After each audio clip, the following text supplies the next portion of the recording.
Yes, sir. Hey, I Welcome to the see Angry Nerd you. Podcast. My name is Arshawn Wade, aka the Angry Nerd. The Angry Nerd Podcast is taped in front of a live Facebook audience from my mom's basement.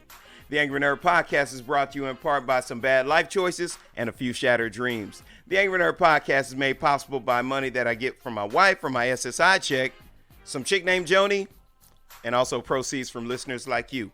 If you want to be one of the listeners that helps contribute to making this show better and better each week, go to Cash App. My Cash App is $the Angry Nerd. Now, because I've had a horrendous work week, I am going to forego the shout out section because I don't want to leave anybody out. I haven't had a chance to write down everybody's name. I'm so sorry. So I'm going to double down on that next week and give everybody from this past week and this current week a shout out next week. So that's the way we're going to do that. Excuse me. Joining me tonight in the basement, none other than my friend, my homeboy, my confidant whenever I'm having issues with my old lady. I never get a chance to say old lady. All my white friends, yeah, my old lady, you know. I never get a chance to say that. So I was super proud that I got to use that right then. Anyways, I done stepped on your intro. My friend, my brother, martial arts instructor, Jarod Shurtleff. What up, homeboy? What up, baby? How you doing? How you doing? Man, I'm hanging in there, man. So much crazy stuff going on in the world. So much.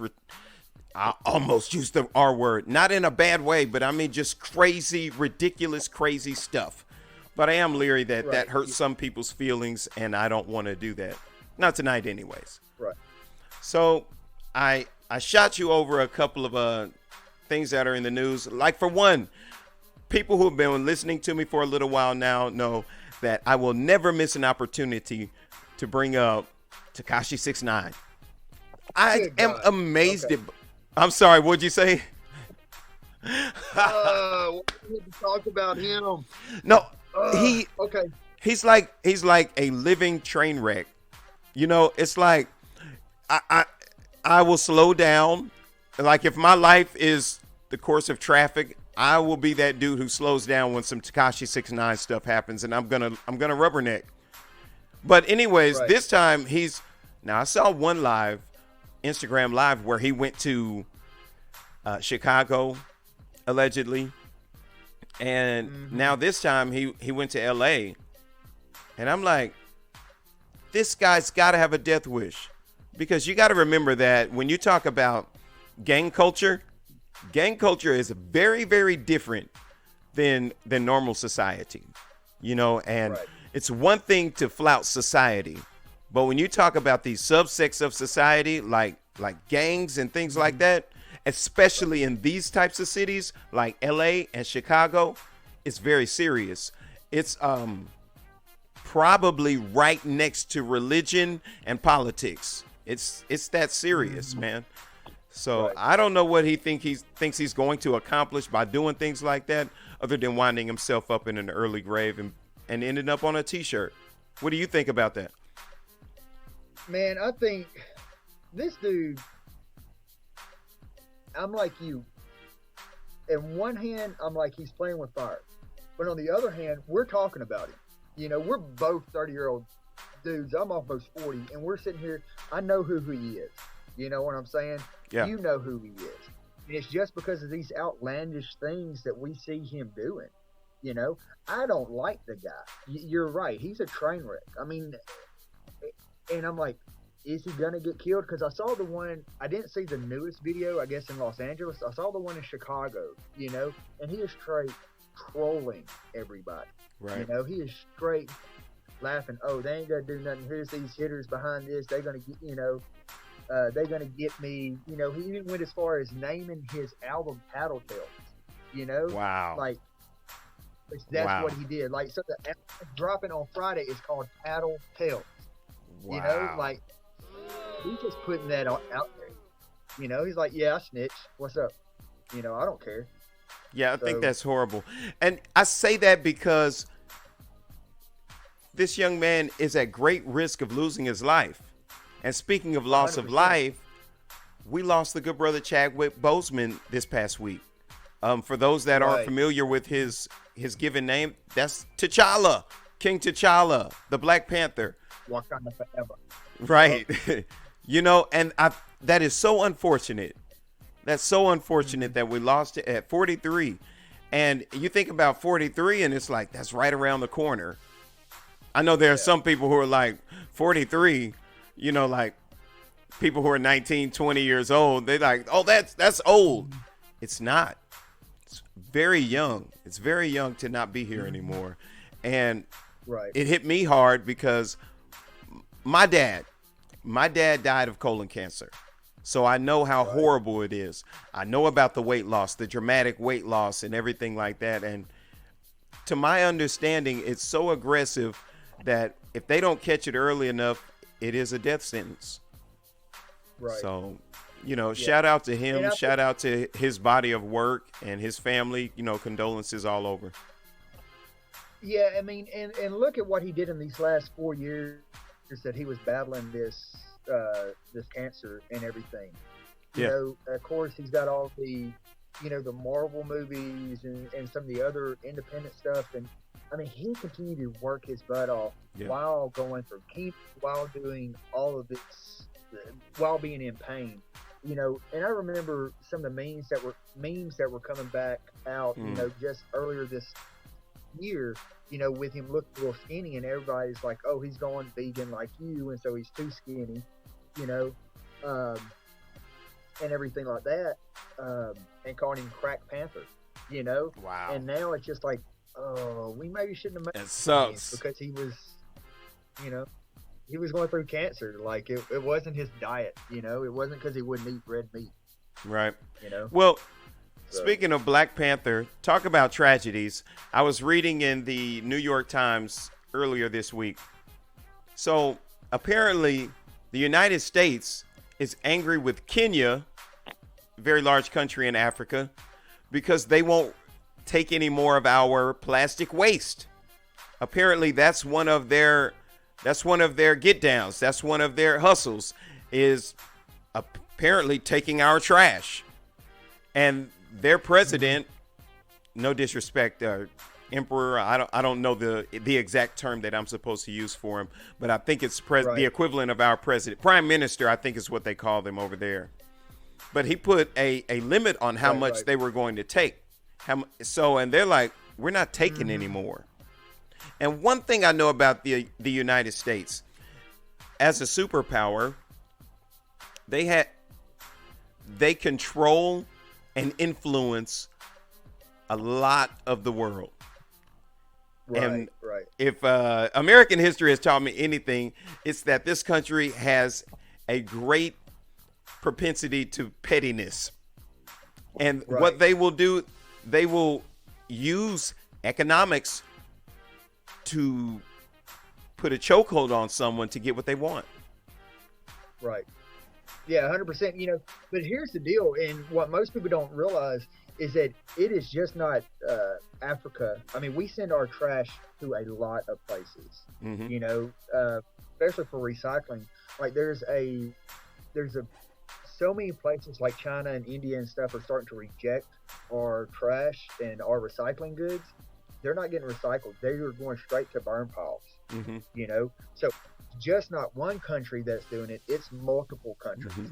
And a lot of people don't realize when you're recycling now and they're sending it off to be recycled to other, say they ship it, you take it to your place in Little Rock or wherever, and then they ship it to, let's say, Texas, and then they ship it over to California.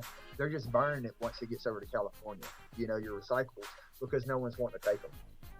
Right. So, I mean, and you're right. Like America as a country, we still hold money against people. Like, hey, if you don't want to do what we want you to do, we ain't gonna pay you. I mean, you don't want the money, you know. So you don't want to do what we want to do. You don't want to scratch our back. We ain't gonna give you no money, just for a power play. But isn't that how life is? I mean, honestly, like you don't do the job, you don't want, if someone doesn't do the job for you, you're gonna want to pay them any. Sure.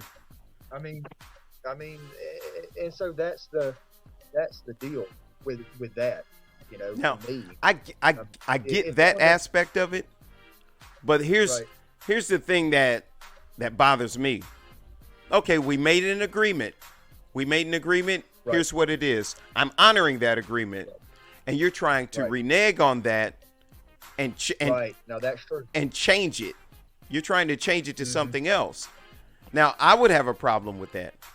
You know, if you hire a guy and he says, in my instance, if you hire a guy and he says he's a forklift driver, he's a good driver, you hire him, he's doing that job, and then you come to that kid in 2 or 3 months and say, hey, I want you to operate this machine over here. Well, I want some more money. No, I'm not just going to. And that's the American way. That is. Yeah, that's it. I mean, how often do we get promoted in jobs here and they're like, oh, it's going to be a step up. You're not going to get any more money, but you're going to get more work put on you. You know, I mean, I've had that happen so many times, like in the restaurant industry and stuff, like being a GM and everything. Like, that's not in my job description. You know, like, I never agreed to this. You know, am I going to get more money? Well, no. Like, we made $3 million last year. You mean I can't get a piece of that? Like, just a little bit? Man. Yeah. And I think that people, once upon a time, the prestige of having a title, or once upon a time, a country like Kenya, it would be prestigious to be in business with the United States in that capacity. But now it's like people are stepping out of these old-fashioned mindsets and they're moving on to, we really don't need y'all like that. And if you want to be like that, fine. You know, because they're not backing off of it, and I wouldn't. And I think it's right, because I think that we are a very wasteful country to begin with. I think that we're a very wasteful country, and that's why we produce so much waste. You know, because I don't really hear about very many countries having to outsource their trash. You know, it's like, how much trash are we really producing? How wasteful are we as a people in this country to where we're actually paying people in other countries to allow us to dump our garbage in their land? That's really disgusting. It's really disgusting when I think about it. And think about it like this: like, we as American people want to bitch about there not being any jobs or anything over here. Why are we outsourcing this? Why are we shipping our stuff thousands and thousands of miles away when we could do it here at home and employ our people that are losing our jobs? Like, you want to talk about like the coal industry. Who uses coal anymore? Very few people. You know what I'm saying? Instead of having the coal mines, why don't we have these recycling centers and stuff like that, and re-educate some of these people and some of these jobs that are eventually are going to go to waste, you know, or not go to waste, but they're eventually going to die out, you know? And we could bring that process back here to America to help our own people. But we don't want to do that because it's going to hurt the company's bottom line to have to pay us more than what they're having to try to pay their slave labor or their factory workers over there in these other countries. You know, we can give them 20 cents a week where, you know, we're having to give an American $20 an hour. You know, we don't want to do that. We'd rather give one person 20 cents a week, you know, and forget about them. That's totally heartbreaking. And speaking of heartbreaking stuff, so, and I've tried to stay away from it because it's such a slippery slope once you bring up the subject, but we got to talk about it. We got to talk about it because I'm seeing it more and more. What's happening is it's being revealed more and more. That's what's happening. All right. We have video cameras and we have recording devices, and we have digital footprints and things like that. There has been child trafficking. Oh yeah. They've been stealing kids. They've been selling kids. They've been having sex with kids. I remember being in the 8th grade and hearing about and this isn't a term or a phrase that I'm backing, but it was the phrase that was said, and it was prostitutes. These places in these other countries where essentially a pimp has a stable of children that this diabolical, if you can even call it a human being, pimps out to the worst among us. Now, I believe in, I think the uber politic people call me a liberal because I believe in certain freedoms. I believe in being, I do too. I believe in allowing the next man to say whatever he wants because I want to be allowed to say whatever I want. But I do not agree with the school of thought that says that pedophilia is a sexual preference or whatever they're called, orientation. That's what there's a sexual orientation. I don't agree with that. I believe that there is something fundamentally wrong with people who operate that way. Right. Here's the deal. You know, I've seen that going around a lot on the internet here recently about save the children. Yeah. Well, not save the children, but the a sexual orientation. You know, like your LBQ, all whatever, all that those number orders are and colors are. Which, you know, I support those. Sure. You know, so I support, but what I've seen with the with this pedophilia stuff, that started as a trolling thing on 4chan, and like a lot of things, it has grown out of 4chan and now hit Facebook and all these other social media sites like Reddit and stuff like that, where that wasn't really something being called for. That was something people being stupid on 4chan were doing, and then it got kicked to the mainstream. I really have not seen anybody seriously talking like that. I've just seen a lot of memes saying, "Oh, if you believe this, we're going to shoot you in the head," and stuff like that. You know, which I agree. I mean, if you think that that's just a sexual orientation, then yeah, you should just be shot in the head. You know, and you talk about these countries. I mean, you're talking about like Thailand. You know, I mean, you think that's one of the number one places. If you want, you don't even have to be a pedophile, I don't think. But I think it's just kind of common knowledge that if you want a young boy or a young girl, go to Thailand. Like, you can get them there all, you know, off the street. So, yeah, I agree with you on I don't agree with the sexual orientation, but I also think that it's just a big hoax that people are trying to make it like that, just trying to get people upset.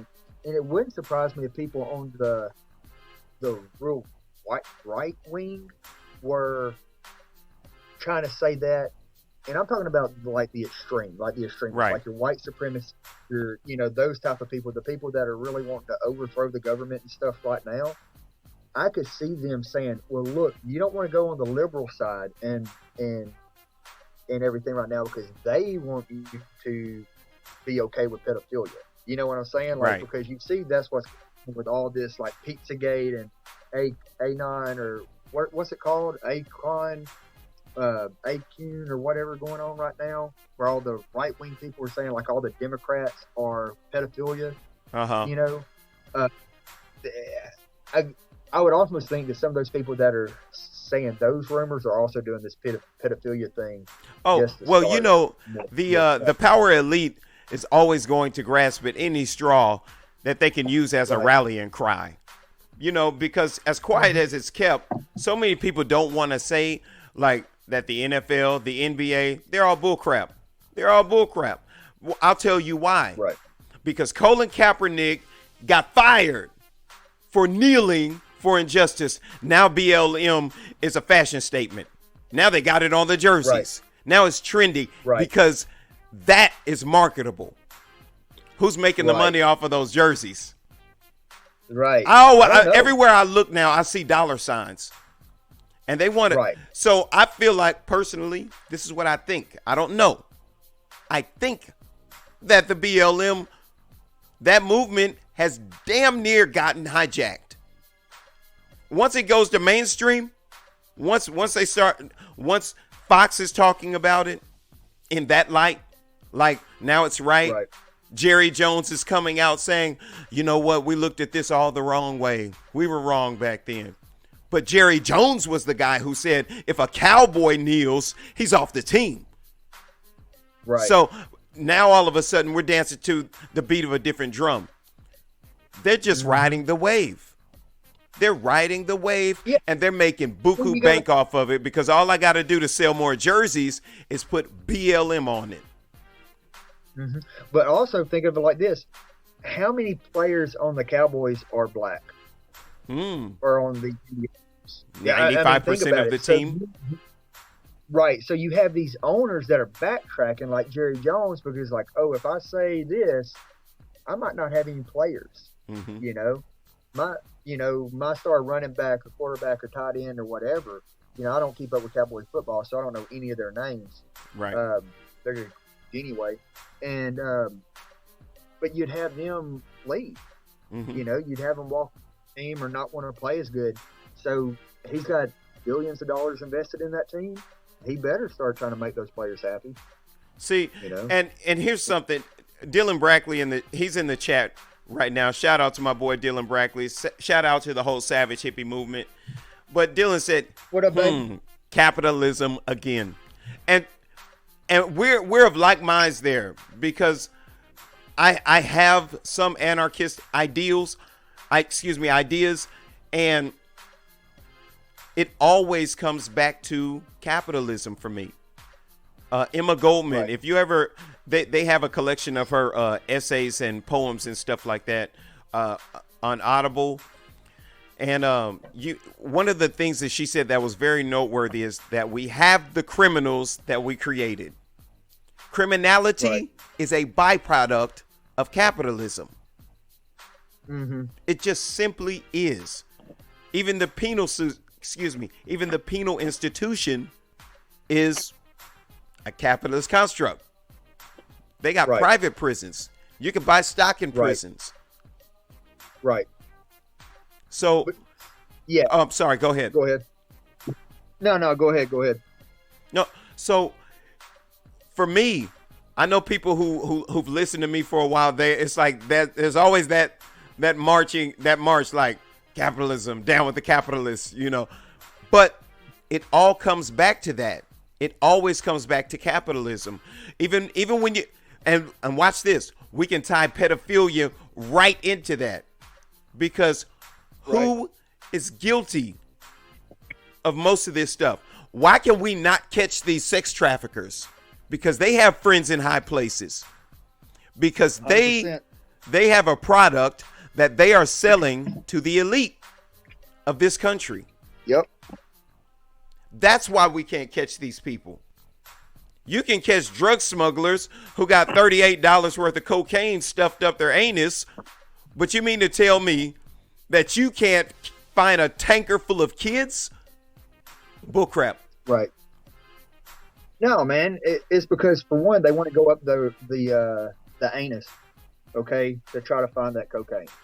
I mean, listen. You know, if you were a cop, you would be trying to spread ass cheeks. You know, you would be trying to spread as many ass cheeks as you could just to reach up there and get that cocaine. Have you seen, but joking aside, do you see have you seen The Last Narco on Amazon Prime? Yes. Yes. Okay. So for those of you who have seen like a little bitty breakdown without trying to go into like too many spoilers or anything, because it is a great documentary series.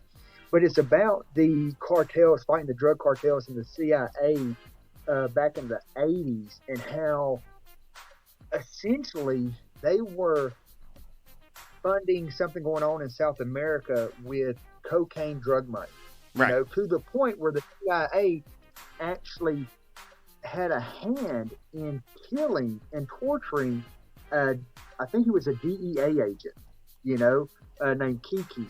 And so yes, it goes along exactly with what you're saying is you have our government. Why can't we catch these people? Because they're covering it up. They are covering every single thing up that they are doing.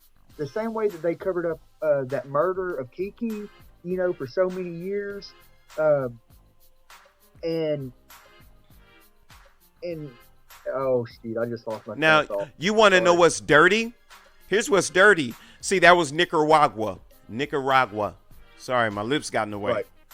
But anyways, Right. that was the Contras in Nicaragua. And then you bounce to the 80s.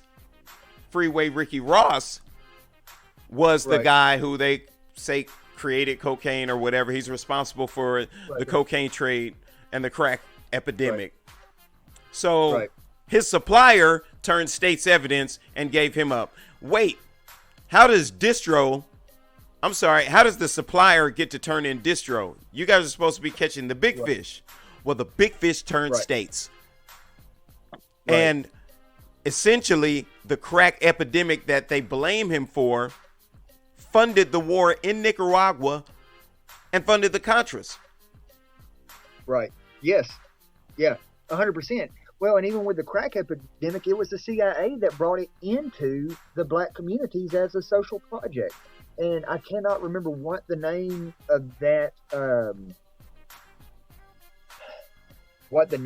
case is. Gonna look it up. I mean, it's actually in a report now that it was the government funding the crack going into communities and stuff. Yeah, COINTELPRO and all that old jive. Yeah. You see, all that I've stuff. talked to older guys who would tell you, like, they would wake up one day and there would be a case of guns in an alley, or they would wake up and there would just be like artillery case of ammunition, by the railroad tracks. Because you have to ask yourself, where did these kids in the inner city get these exotic weapons from? These poor kids in inner cities. Crime is big business. Crime is big business, man. It's big business in this country. See, capitalists create the criminals. They create the criminals. They lock up the criminals. They defend the criminals, pretend to defend the criminals. It's all business. Right. And Everything. anybody, mostly poor people who come from the low income communities, reap the bad stuff from this, the bad byproducts of capitalism. They get shuffled through the system, in and out of prison, in and out of jail, ill-educated. They they're not even aware of the game that they're in. Most people in the low-end communities have no idea the game that they're in. And then when you talk about crime, because they want to know how this is going to be tied back into the pedophilia talk. Because now when you look at crime, you get 40 years for selling crack. You get 4 months probation for touching a kid. Right. Okay. Or you get a life sentence for having a dime bag on you. For having $10 worth of weed on you, you get a life sentence. Yeah. How is it fair? I mean, like, but yeah, we can go out and touch kids, we can abuse kids, we can rape kids, and everything is okay. A society, if you want to look at it, a society is judged based on how it treats its weakest members, children, old people, women, that type of thing.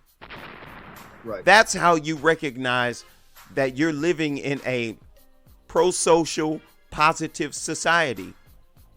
Right. We don't protect children. What is it? 40 some odd thousand women are missing in this country. Thousands of kids are missing. They're not missing. They're somewhere on a registry somewhere. There is somebody behind the curtain, behind the veil, that has a list of every name of children that are gone, women that are gone. They have a list. I think if I'm remembering my statistics right, we were actually part of a Save the Children program this weekend at an organization I work at, and it's called Moose International, the Moose Lodge, here in Malvern. And what we do is we we supply foster care and a home for underprivileged children. Okay, so all money that we make goes to help fund underprivileged children and put them through school and college and everything like that. That's where all the money goes, to a place called Moose Heart. And so I gave this presentation this weekend and talked about this. And if I'm remembering the figures right, I think it is something like 22 million children in the United States are in the sex slavery right now, or missing in sex slave and everything. And I think if you add that with adults, I think the number gets to like 44 million people here in America are in sex slave. That's here in America. There's 44 million slaves right now in America, and that's just an estimate. And 20 of those are children. Half. Like, you wouldn't even think about that. Just think of all the men, women, and children. Okay, so you have 50%, which are children. You probably have, let's say, another 40% that are women, and then you have another 10%, if that are men. How many effing children is that? That's a huge amount of children. I mean, that is the top number of slaves are children here in the U.S. Now check this out, Jarod. Let me tell you those are staggering numbers. If it's anything close to that, those are staggering numbers. Catch this dirt. Those are close. Yeah, catch this dirt. All right. Why has no politician ran on that platform? I remember Bush growing up. We had Dare Week, say no to drugs, nope to dope, and ugh to drugs. Right. They all run on violence, crime. They'll run on that platform. Education. We'll run on a platform that is safe. We're not going to run on a platform that's going to cause problems for us, because we're going to have to start locking up our friends. Right. That's why we haven't seen one of them run on that platform. No, and you also got to look at it. I mean, no politician right now, especially when it comes to federal level, I can't say state, and all these little bitty towns and stuff, but at least on a federal, they're all there for their lobbyists. They're there for that money. That's who they're going for. So if their lobbyist is saying, "Hey, you need to vote for this," and if you vote for this, I'm going to drop $6 million into your bank account or into your, your next campaign fund, that's where they're going to go. And you look at everyone that Epstein was taking, over there to his island and stuff like that. And now we have seen some flight logs. We have seen his little black book. Who really knows if all of that stuff is true or not? But even if part of that, there's some huge names. I mean, I think we can all agree now that Prince Andrew, I mean, I think his common knowledge, no, that dude was a pedophile. Right. That's a powerful man. I mean, that's a very, very powerful man. But let me tell you the kind of things that I've seen in my lifetime that adds validity to the fact that the power elite are involved. Once upon a time, I wasn't always on the right side of the law, so I have firsthand knowledge that once upon a time, if you went to jail and you were charged with a crime like that, you don't have to be tried and convicted. If you had that charge, you're beat up. At the very least, you're beat up. And at the worst, there's some things that I don't want to mention that have happened to people with those charges. Now, if they find out that you beat up, I'm sorry, I don't care if someone gets mad that I use this term, but that's what we call them in jail. Chomos, child molesters. If you beat up a chomo, they will give you an extra charge and they will call it a hate crime. That's what happened. So you're like, wait a minute. All of us have heard the jokes about, hey, don't drop the soap and stuff like that in prison. Right. So you Right. mean to tell me some scrawny little kid fighting for his manhood in prison isn't important enough to change some laws and reform prisons, but some kid toucher, him getting brutalized after he stole a child's innocence, that gives you cause to change some laws and some policies in prison? All you have to do is look at the unspokens. You know, the unspoken is, well, that's my people. Right. That's my people. And the more books I read on like ancient Rome and some of these other civilizations that had really freaky sex deviancy in their history, I'm like, this stuff has been going on since the beginning of time. Yeah. This isn't new, man. I mean, it's found in the Bible. I mean, really, I mean, child brides and stuff like that. I mean, that's found in the Bible. Sure. You know, so you're right. It's been going on for forever. Yeah. You know, and I think though now we're finally starting to realize. I think we're starting to understand. I think you used the word innocence earlier. You know, I think we as a society now, it's become so hard that we're starting to understand that our kids need that innocence a little bit longer. And I think we understand the heartbreak, maybe because we understand when our innocence was took, you know, whatever that was. Sure. How heartbreaking it was for us. And we don't want our children to go through that, you know. But on the downside is, or on the other side of that is, I'm seeing so many parents now that are abusing their kids, you know, or using their kids for different things. I know of a little of a story of one of my friends. His dad was a drug enforcer. Okay, let's just say it like that. You know, he was a collector. Okay, you didn't pay him the money, or you didn't pay this guy the money, this guy went and collected. Okay, and this is in a town very close to here.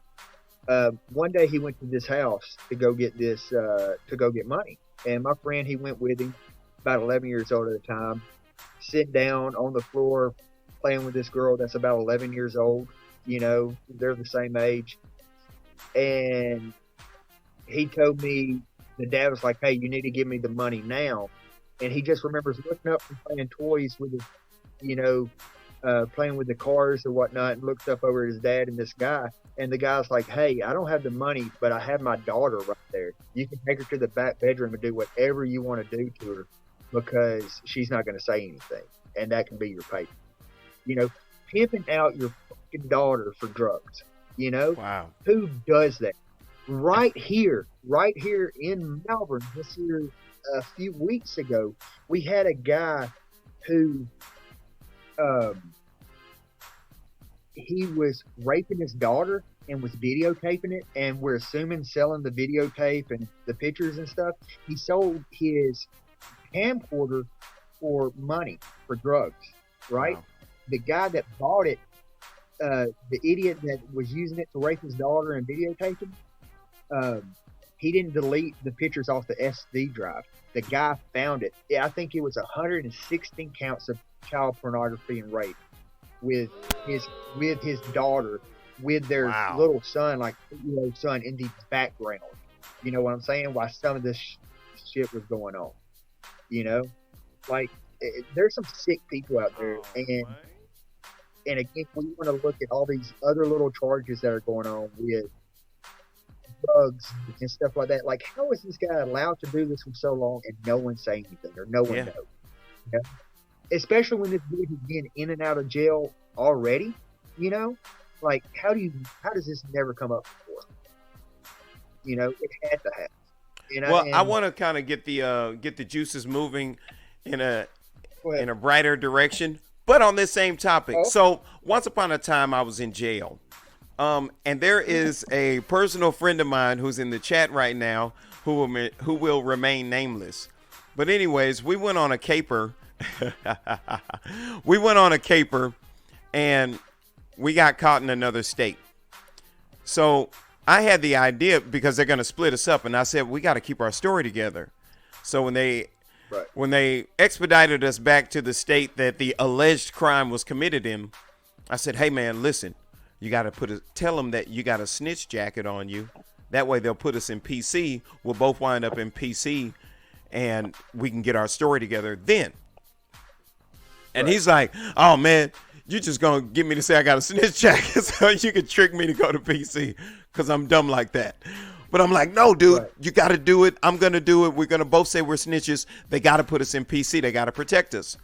So PC, this was my bright idea to make sure that we kept our story straight so that we didn't get a million years in prison. Because it was like a small thing that got blew way out of proportion. That's what happened. And then the judge is like, do you know that this charge carries a possible life sentence? Oh, I got woozy. I was like, oh, Lord. I said, listen, sir, no one lost their life. You know, no one died. Life shouldn't be on the table. You know, Mr. Wade, do you understand? I understand what you're saying. I'm telling you, I don't like it. You know, I don't like that. Right. So anyway, right. We end up in the child molester pod. There's a whole pod of child molesters. And you hear these stories and these idioms in the child molester pod. Like I met a guy who literally had a Jolly Rancher tattooed to his palm. I heard guys making jokes. I caught a drug charge. I drug a little boy in the bushes. Ha, ha, ha, ha. Now we have to pretend that we are of their ilk because we don't want to blow our cover so we can keep our story together. I see you laughing. You know who you are. I don't like putting other people's past out there, but you are a part of my past and also my friend today. So I won't put you out like that, but you know who you are. And you know this story is true. So I'm in here amongst the touchers. And I'm hearing story after story. They're confiding in me because they think that I am of their ilk. So they're telling me, yeah, this, that, and the third, this, that, and the third. And about the second day, I went on a slapping spree. I just went smiggity smack, smack, smack. You did what? Smack, smack. You come here, you two. Smack, smack. You know, and then so you got like this one super angry young black dude, very violent at the time, in top shape, you know, running around this jail pod, smacking the stew out of these dudes. Right. And I'm probably living every like real convict's dream. Like, yeah, put me in there with those guys for 5 minutes. I actually got that 5 minutes. I actually got 3 days, I think it was. Right. Because it wasn't until a day after my smack fest that one of the guys went to visitation and then he told on me and they came and got me out. But let me tell you something. The level All right, go ahead. that the institution went to protect these people. They spent millions of dollars to build another wing so that they didn't have to be housed with general population. They spent millions of dollars to make sure that these people remained comfortable while they await trial for these heinous crimes. Mm-hmm. And to this day, well, I'll tell you, until the Epstein thing came out, it didn't really dawn on me. That's when I started thinking, like, these elite have to be involved in this. It has to be true. Right. Because I have firsthand knowledge of the lengths that they've gone to protect these kinds of people. The worst kinds of people. You have to understand, these are the people, the creature in the closet. These are the things that go bump in the night. These are the monsters under the bed. I could see a child reasoning, a toucher under his bed, waiting on his mom to go to sleep. I could see a child reasoning that as a monster under the bed. That's a cry for help. Yes. Mommy, there's a monster under the bed. Because these people are monsters. These people are the stealers of innocence. They are the ruiner of lives. And they are the worst expression of humanity. Right. But here's the deal, and this is the thing that we really have to kind of drive home, and that we really have to talk about. Only about 10% of kids, you remember stranger danger growing up, right? Stranger danger, stuff like that. Only 10% of kids are molested by strangers, right? Only 10%. The rest is family. I think at like 60%. And then I think the other 40% or something like that or 30% is like close friends and family, and I could have that wrong. It could be close friends at 60, and then like family members at 30, but it's something like that. I mean, regardless, it's people that are close to the family and close to the children that are touching, True. And in a lot of these cases, we don't speak out about it. We don't. And I know you're wanting to talk about, a different story, or keeping it light, but I'll kind of tell you what I talked about this weekend. And it's kind of a heavy story, so guys, go for it, man. Heavy, I'm sorry, but we have to, as a society and as a people, start talking about these things. And we have to be able to start speaking out about what has happened to us and to family members and to other people that we see. And we have to be willing to call the cops on our family members. Mm-hmm. We have to be willing to put these people out here and say, hey, these people are messing up. These people have touched this child. I don't care if he's my family or not. He needs to be arrested. And so anyways, I was molested when I was 8 years old. Okay. And this is a story that I shared this weekend. And it was by a male cousin. And so started out with him first showing me Playboys and everything like that. And he'd come over to the house, he'd show me Playboys and all that kind of stuff. And then it came to, well, you like these pictures? Yeah. Well, then let me touch you.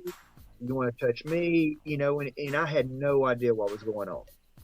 I mean, I was young at the time. And I remember that being the point in my life where I became angry and became mad.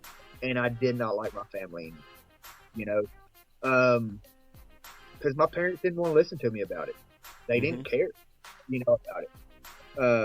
I remember this same cousin, we were at some kind of church event one time, and I hauled off and just kicked him in the balls. Just, wow, as a little boy. And everybody's like, why'd you do that? Why'd you do that? And I was like, I don't know. I just did it. He was picking on me. He was mean. It was because of what he had done to me, and I didn't realize it at the time. Right. That was the only way that I could have missed out.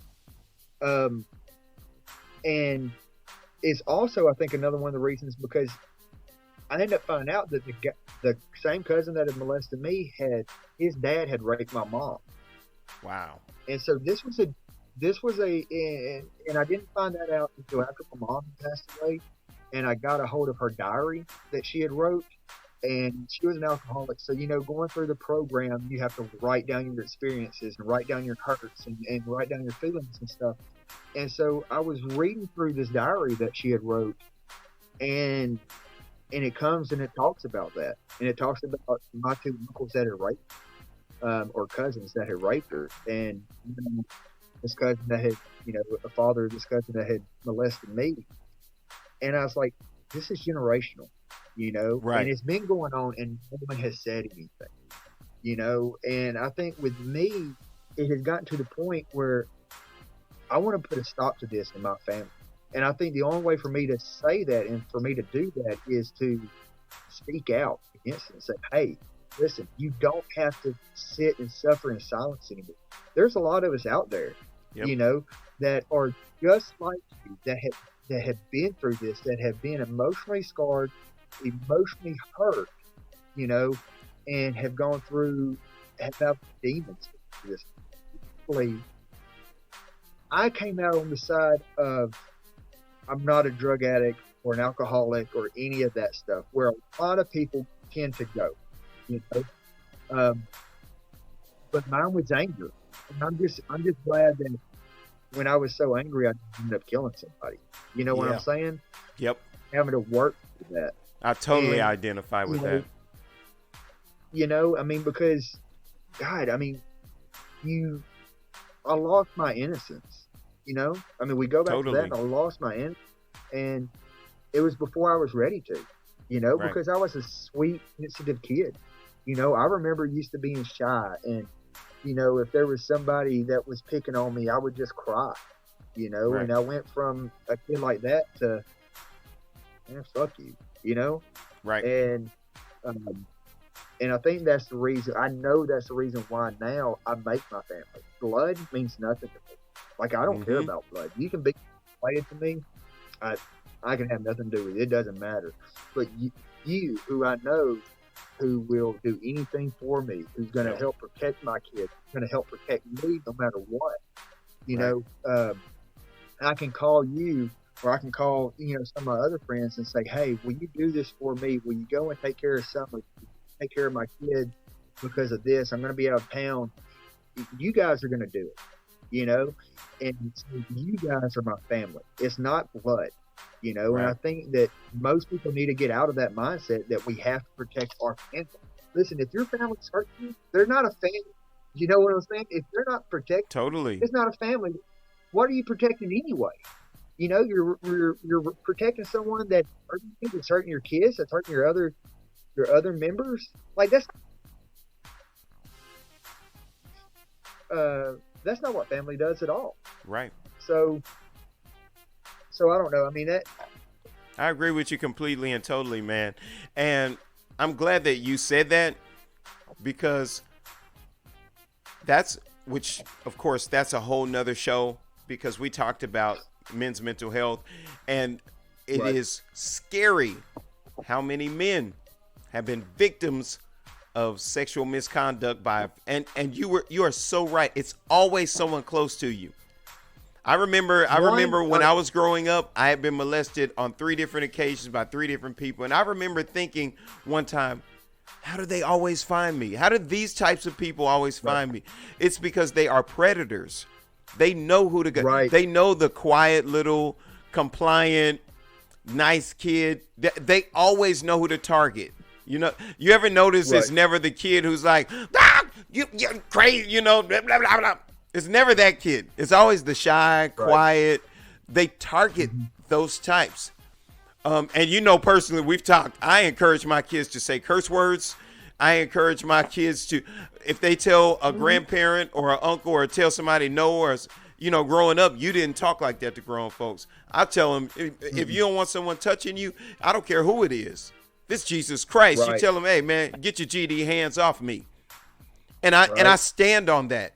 And like I told my mom, I will never blame you for the things that happened. You were betrayed by people that you thought you could trust. I will never put that on my Right. mom. But what I did tell her was that type of parenting, and not blaming her, because we do the best we can with what we have. Right. But that type Right, of right. parenting, you don't question adults, and you do as you're told. That type of parenting creates victims, because a grown-up told me, man, if that I've learned in my life, there are a whole lot of grown-ups that ain't worth a damn. 100%. And I don't want my kids to feel like they got to do what any grown-up says. There are a handful of grown-ups that can speak on my kids or speak to my kids or correct them in any kind of way. Everybody isn't correcting your child for the right reasons.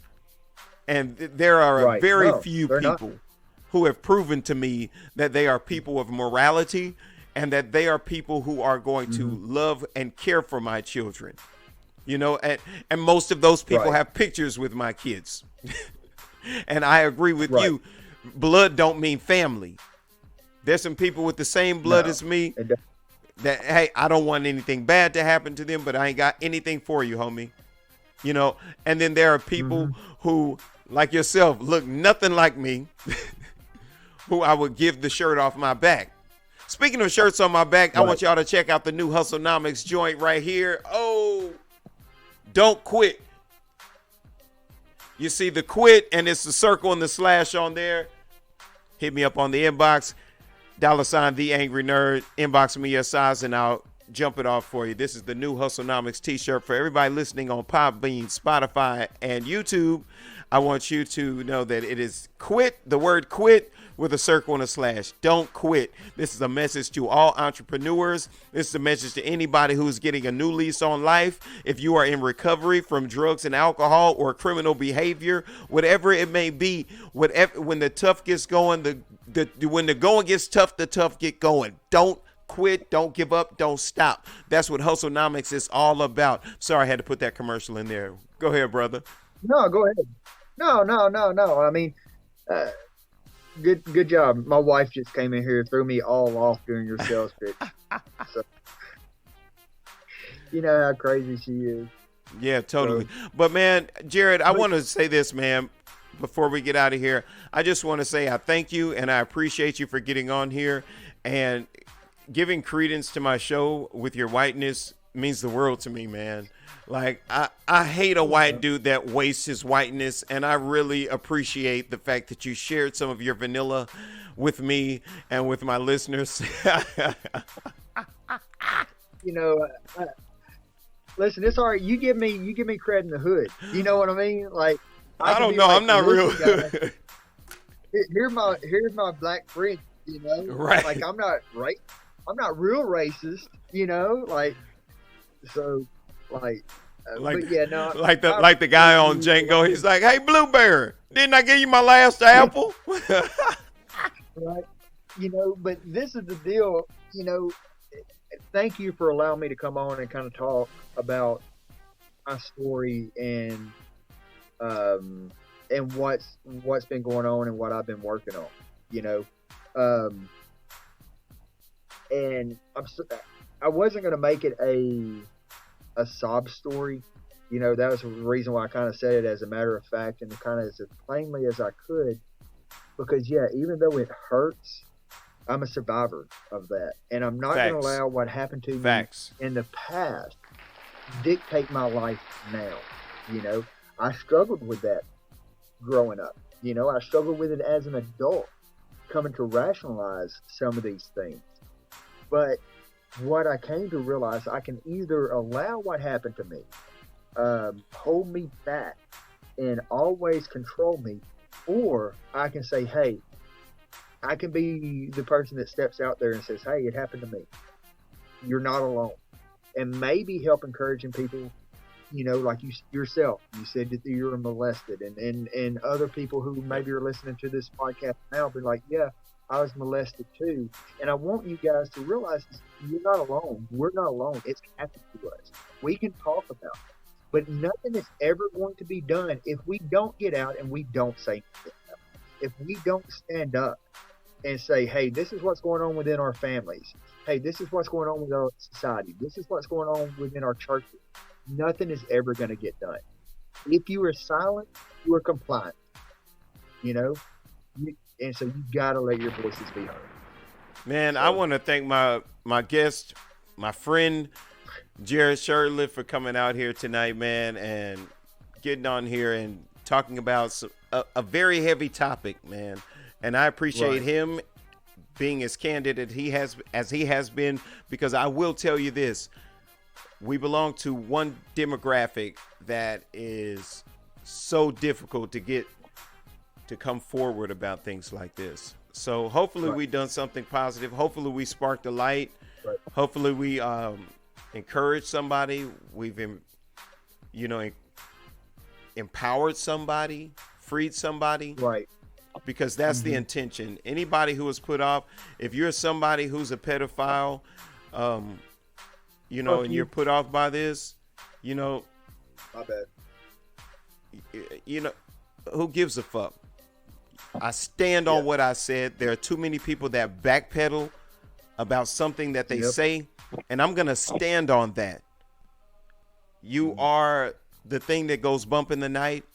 You're a horrible, diabolical, never should have been born ass motherfucker. And I think we're going to end it on that. Thank you, Jarod. I love you, man. Y'all have a good night. Hey, let's do this again when we can when we can chop it up about some fun stuff, and then that way it can just be me and you ripping each other, you know, up and just making fun of each other the next Totally, time. man. Because, I love you, bro. We have some epic shit talking, don't we? Hell So, yeah. anyway, hey, thanks. I love you, bro. I'll talk to you later. All right, night. Bye. Well, that's it, ladies and gentlemen. I want to thank everybody who's listening on Podbean, Spotify, and YouTube. I want to thank everybody on Facebook Live for tuning in. Thank you for your comments. Thank you for the love. Thank you for everybody that gave to, Cash App. Thank you for everybody who had a comment. Thank you for everybody who shared, liked. Remember, like, subscribe, comment. And until next time, my name is Arshawn Wade, a.k.a. The Angry Nerd. Peace.